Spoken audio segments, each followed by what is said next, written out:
Madam President, For what purposes do you rise?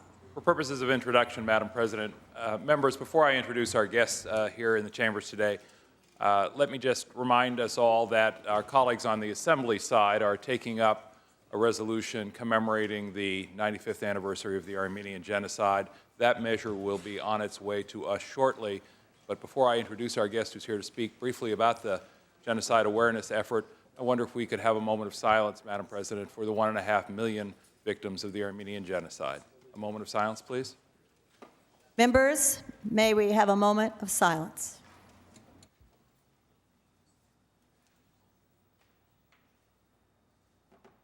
Thank you, Madam President. Thank you, members. It's my pleasure to introduce a longtime friend, Roxanne Makasdjian, who is with the Genocide Education Project. Each year when we have this conversation about the Armenian Genocide, the question is asked again and again, why is it we revisit this issue on the floor of the California State Senate? And the answer, of course, is because it is only by our awareness and understanding of events like these that we can prevent similar misdeeds in the years and the centuries ahead. President Abraham Lincoln, many years ago, made the observation that to sin by silence when they should protest makes cowards of men. That is why each year we are not silent. That is why each year we speak up, we remember the events of days gone by, and we recommit ourselves to ensure that such events will not occur in the future. A major part of making that happen is a group called the Genocide Education Project, which is a nonprofit educational organization that works to help teachers incorporate lessons on genocide and human rights into their classrooms. I'm very pleased, as I say, to have my friend Roxanne Makasdjian here today from the Genocide Education Project to share a few words with the California State Senate. Roxanne?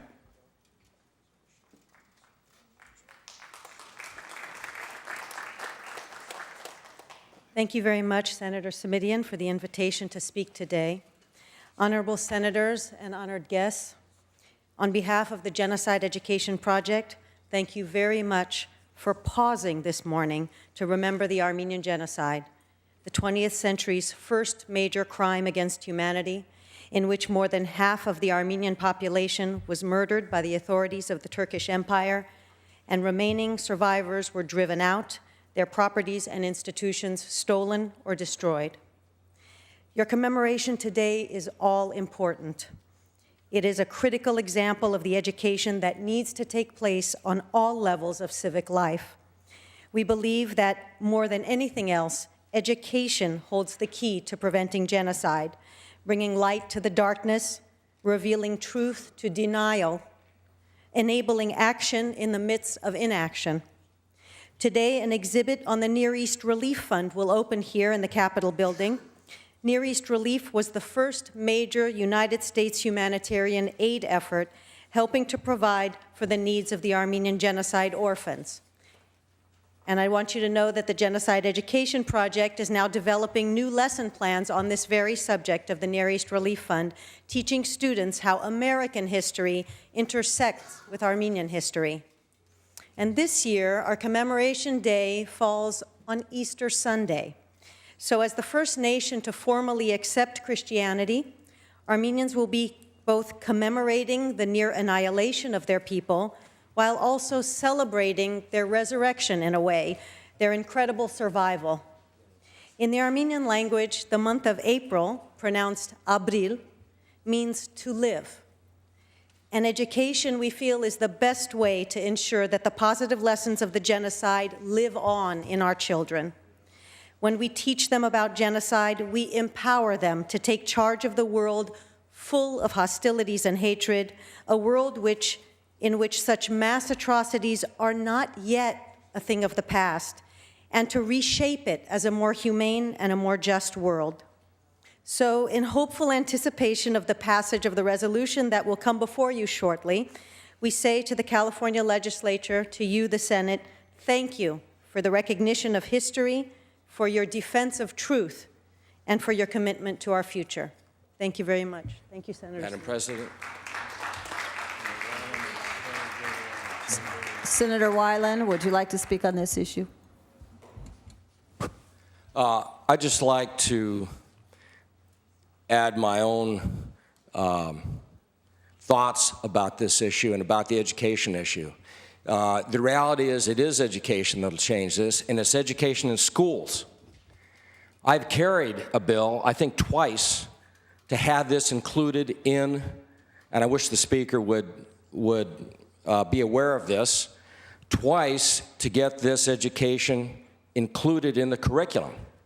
And my argument has been all the way back with Assemblyman Paul Koretz when we tried this, and our bill in those days, got completely transformed in the Senate by the then Chair of Education. If we really want education, then that's what it needs, and that education should include oral history, because we have survivors not only of the Holocaust, we have the memories passed down in families of the original 20th century genocide, the Armenian Genocide, and as the Speaker pointed out, there are genocides today. The only way we're going to really fulfill the promise of education so that the people know and understand this is to put it in the curriculum. So I hope that this opens the way to try this again, get it in the high school curriculum where it ought to be. There have been genocides in Rwanda, been genocides in Cambodia, and people are alive today who can tell that history. We all know the most extensive oral history is of the Holocaust. There is a recording of an interview of virtually every single Holocaust survivor.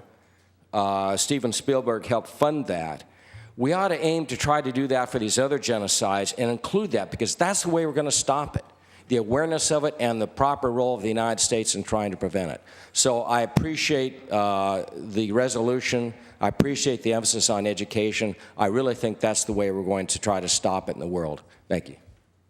Senator De Leon, would you like to speak on this issue?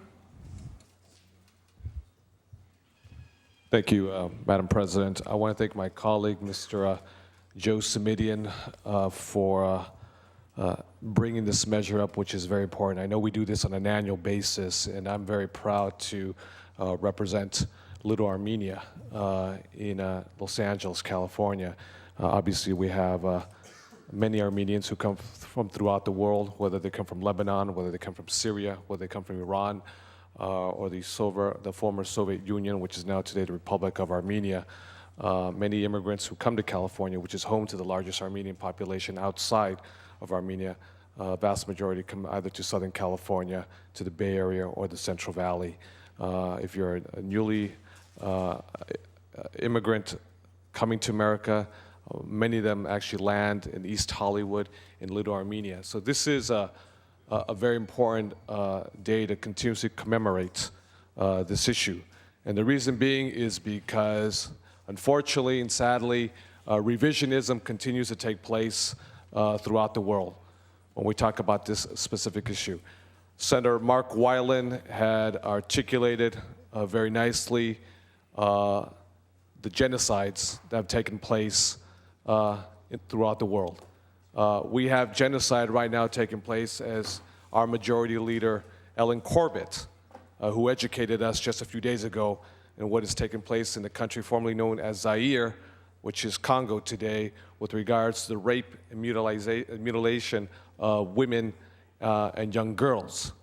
The Sudan with the Christians, Rwanda back in 1994, the Hutus and the Tutsis, the Khmer Rouge with the Cambodians, obviously with the Nazis, and what Adolf Hitler was quoted as saying is, "Who speaks on the annihilation of the Armenians?"